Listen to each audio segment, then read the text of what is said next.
on the Knicks visiting the Toronto Raptors in Montreal at the Bell Center on Friday night. The Bell Center is probably one of the best preseason buildings Toronto ever plays in. They have a great crowd, and they love to see the Knicks, and they love to see the Raptors. This is a case where the crowd will be cheering for both teams basically the whole way through. The building's alive. It's fun. Everyone knows it's preseason, so it's not taken too seriously. But the games are good. The players enjoy playing there from both teams. It's a very fun atmosphere for a basketball game. And this one, at least from Toronto's standpoint, is very important. This will be the first time head coach Dwayne Casey runs his rotations on a similar basis to what we will see when the regular season kicks off on Wednesday. Both teams open at home on Wednesday, and both teams are into their final dress rehearsal in Montreal. Now, unfortunately for New York, some things haven't changed that much from last year. Andrea Bargnani, once again, is injured. Has a hamstring injury. It would be really nice if he would play. Fans would love to see him. He's not expected to play in this game. He's likely to miss the home opener. He's getting close to day-to-day, but unfortunately, we don't expect him to be on the court. Jose Calderon has a calf injury.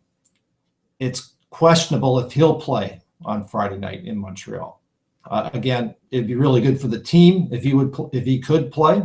They do need this practice as badly as Toronto does, and he also is a popular player who the fans will remember. Quincy Acey, the other former Raptor, is playing with the Knicks this year. He has a wrist injury, and he's also listed day-to-day. It doesn't sound serious, but again, it's hard to know if he'll actually make the court for Friday night. Other Knicks who may or may not play on Friday night include J.R. Smith, who's day-to-day with back spasms, and Travis Outlaw, who's day-to-day with an Achilles injury. Toronto has a couple of injuries, but both players played on Wednesday night, Grievous Vazquez and Lucas Nogueira, the rookie from Brazil that played in Spain last year. Both players appear fine when they played on Wednesday. Expected will play again on Friday night if Casey chooses to put them into the rotation for this game. Vazquez almost certainly will come off the bench as the backup point guard. Lucas Bebe Nogueira, we're not sure if he will get minutes at backup center or backup power forward on Friday night or not.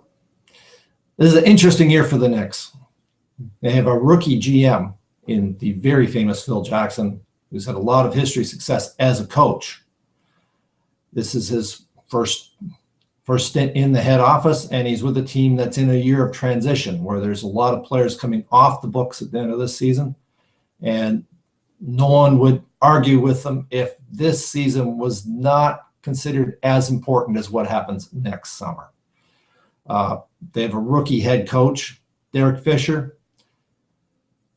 The intention very much appears to be they're going to implement the triangle offense this year. This year will be the year to figure that out in New York.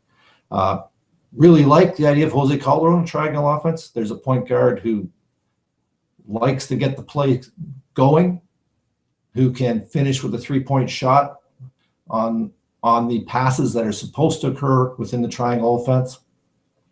We do have a couple players on New York, which everyone's wondering if they will fit this system. Carmelo Anthony's never been put in a position where he is not the main guy expected to take the shot.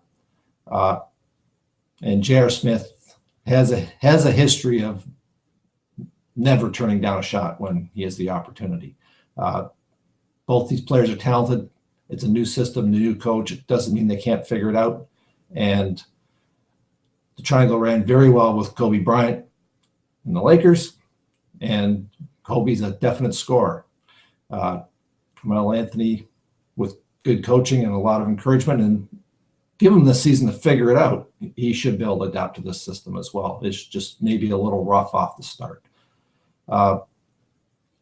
Through the preseason, Knicks are 3-3.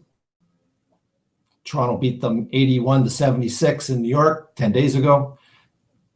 not a whole lot of either team's main guys were playing in that game. There was a lot of backups out there.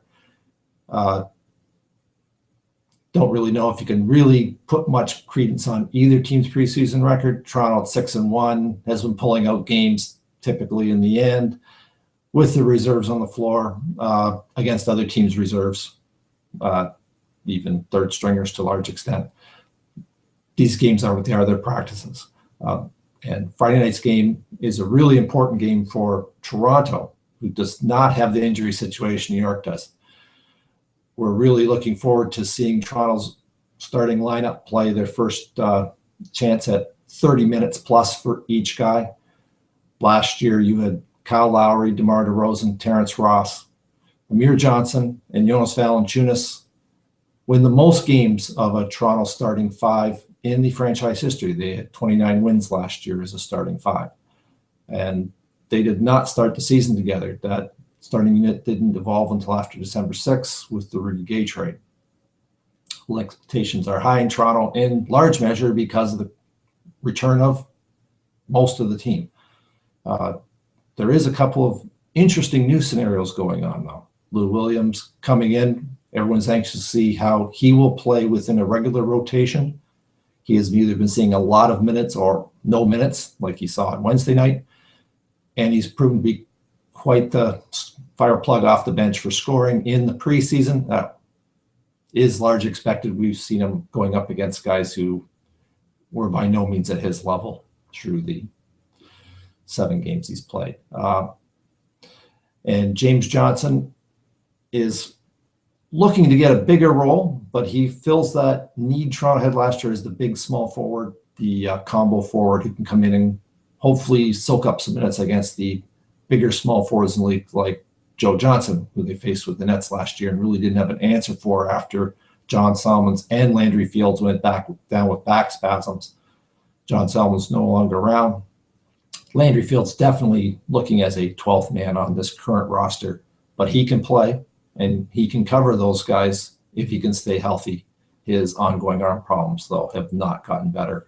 This will severely impact his ability to be an offensive player, at least for the moment. Landry's hoping it will improve, but no one's really expecting that anymore.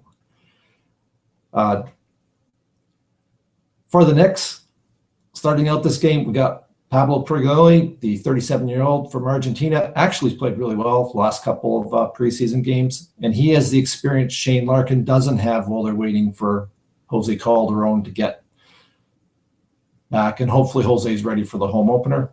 No reason he shouldn't be. There is a bit of a battle going here between the sophomore and the 37-year-old. Pablo definitely has the experience on his side. This guy knows what he's doing. He's a solid player, but he's not the future of the Knicks. And the team really should get a good look at Shane Larkin. They need to know what they have there.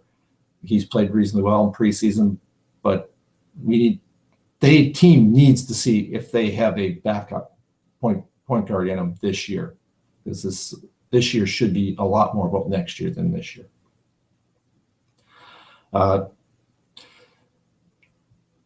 All in all, expect a great game. Expect little battles going on with the Raptors, just on the fringes of whether the very strong guard depth the team's showing steals minutes away from some of the guys like James Johnson trying to play combo forward. See if the rookies get any turn at all in a final tune-up in a preseason game. Bebe Nagaria looked pretty good on Wednesday. He definitely would like to see him win the backup center job, but it's going to be really hard for a rookie. And Bruno Caboclo had a nice preseason, but again, he's well down the depth charts. Both those players, we were hopeful that they'll find a way to get some minutes over the course of the year. It's questionable if they'll have a big impact early on. Enjoy the game. This is one of the games that should be fun to watch on TV as much because the crowd will be so into it.